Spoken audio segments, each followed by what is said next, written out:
kita ada sedikit atau muqaddimah fiqhiyah. Kita sudah sampai kepada fasal jaru. Adapun kitab fikihnya kita menggunakan kitab Mukhtasar Abi Suja atau sering disebut dengan kitab Takrib. Kita sudah sampai kepada bab atau fasal. Berkata Imam Abu Suja rahimallahu taala, nafa'anallahu bihi wa bi ulumihi wa bi ulumi masyayikhihi wa talamidatihi fid dharain amin. Ila angkal sudah sampai kepada bab faslun fi umurin tukhalifu fiha al-mar'atu ar-rajula fi sholati. Ini fasal yang menjelaskan tentang hal-hal yang seorang wanita itu berbeda dengan kaum pria di dalam sholatnya. Fi umurin, di dalam hal-hal, tukhalifu, yang berbeda, fiha, di dalam hal-hal tersebut, siapa? Al-mar'atu, seorang wanita, ar-rajula, berbeda dengan seorang laki-laki, fis sholati, di dalam sholatnya. Wal mar'atu, adapun seorang wanita itu, tukhalifur rajula, akan berbeda dengan seorang laki-laki, bi khamsati asya'a, di dalam 5 hal. Cara sholatnya berbeda dengan laki-laki dalam 5 hal. Warrajulu, seorang laki-laki, hei kaum laki-laki, kalau sholat, yujafi mirfaqaihi an jambaihi, kalau sholat direnggangkan antara sikunya dengan badannya. Jadi gagah begini lagi, jangan laki-laki begini. Kalau sholat sujud khususnya, misalnya sujud begini, dibuka ini apa? Siku dibuka, bukan siku ditempelkan di perut bawah. Jambe ini perut bawah, bagian pinggir sini. Apa kalau bahasanya? Pinggir, badan kita yang pinggir sini. Jadi bukan ditempelkan di sini kalau kaum pria. Kalau pria dibuka. Tapi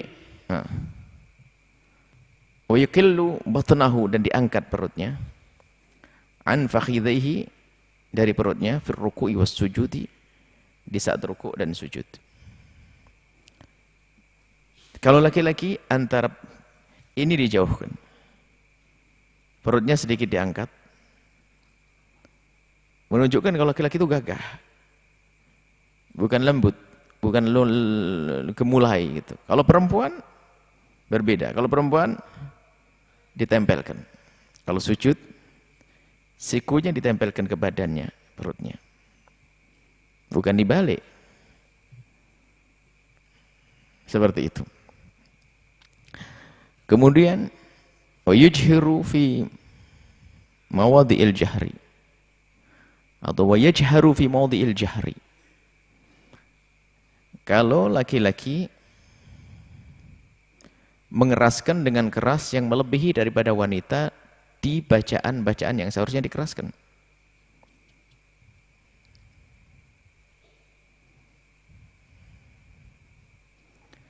Wa idza nabahu syai'un fi sholati sabbah. Kalau ada sesuatu menemukan imamnya salah, ini laki dulu yang disebut. Laki-laki gagah begini kalau sujud. Kalau rukuk pun jangan begini, rukuk buka gini. Maksud rukuk itu direnggangkan tangannya. Kalau perempuan di saat sujud dilipat. Jadi ini dekatkan ini. Perempuan lebih tahu ini. Jadi menahan badannya.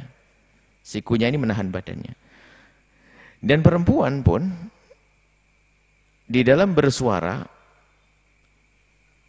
tidak seperti laki-laki. Kalau laki-laki bebas. Waktu bacaan jahriyah, sholat jahriyah, mengangkat suaranya. Jadi diangkat suaranya, dikeraskan suaranya. Kalau perempuan, Ia bersama kaum wanita seperti itu. Di saat ada kaum pria sudah tidak lagi. Ini perbedaannya. Di saat sholat sendiri pun juga demikian, disunahkan sholat sendiri untuk mengangkat suara, untuk mengeraskan suara. Cuman tentunya di bawah volume di saat sholat berjamaah. Tapi volume perempuan tetap di bawahnya laki-laki saat itu. Ini adalah. Kemudian kalau seorang laki-laki menemukan imamnya salah, mengucapkan tasbih, subhanallah. Kemudian yang ketiga perbedaannya, wa auratul rajuli ma baina surratihi wa rukbatihi.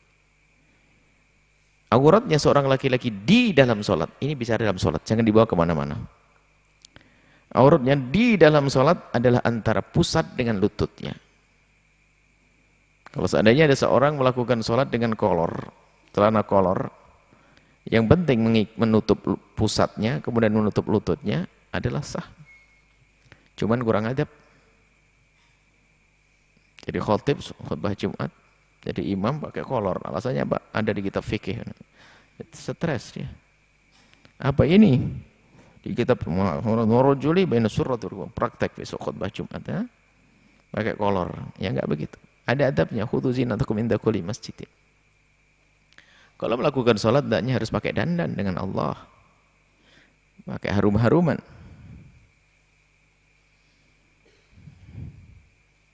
Wal mar'atu, kalau perempuan, tadummu ba'daha ala ba'din.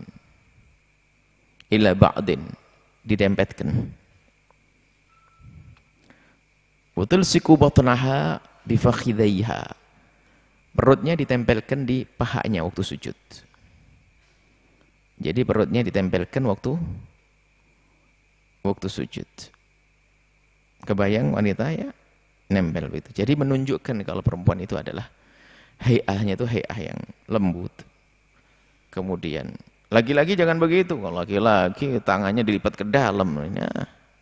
Jadi neng-neng nanti. Yang gagah laki-laki itu ya. Jangan sampai ada. Pernah kita lihat juga anak seperti itu, mungkin tidak tahu. Laki-laki begini, sujud begini. Jangan gini. Buka begitu. Wakhfid sawtaha bi hadratir rijali. Kalau seorang wanita itu melirihkan suaranya hadratir rijali di depan kaum pria. Yang al-ajanibi, yang ajnabi, yang bukan mahramnya, bukan suaminya. Wa idza nabahu syai'un fi sholati, jika menemukan kesalahan di dalam salat, imamnya salah misalnya, ingin mengingatkan imam, tidak pakai subhanallah. Sebab dia harus menjaga suaranya. Karena suara perempuan itu menggoda kaum laki-laki.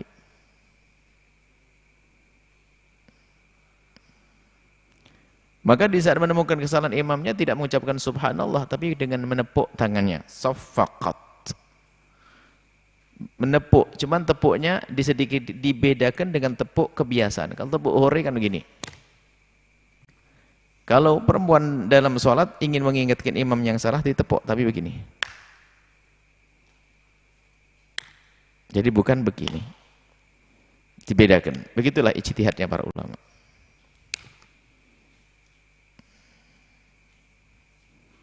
Imamnya nggak ngerti. Marah-marah setelah salam. Ngapain tepuk-tepuk? Ya, yang salah imamnya nggak pernah ngaji, repot nih.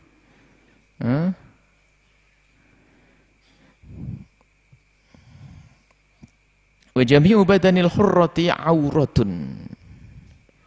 Seluruh badannya wanita merdeka adalah aurat. Ini di dalam sholat saja ya. Illa wajhaha. Kecuali wajahnya, wa kaffaiha, dan dua telapak tangannya.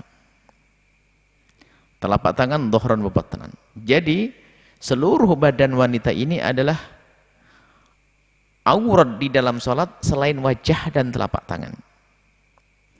Adapun wajah dan telapak tangan bukan aurat di dalam sholat. Kita bukan bicara di luar sholat, di dalam sholat. Wal amatu, seorang budak, hari ini sudah hampir tidak ada budak.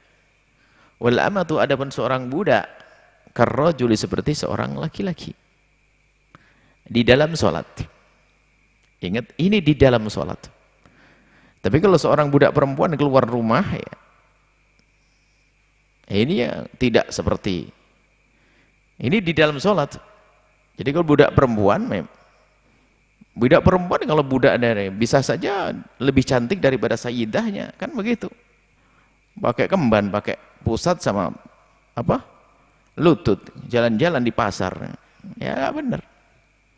Ini di dalam sholat maksudnya jika tidak punya pakaian, kecuali hanya yang menutup pusat dengan lututnya, maka budak perempuan itu adalah sah sholatnya.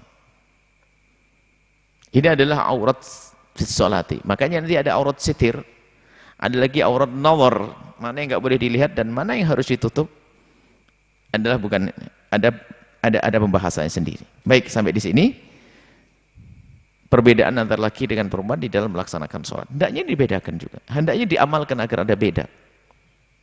Baik.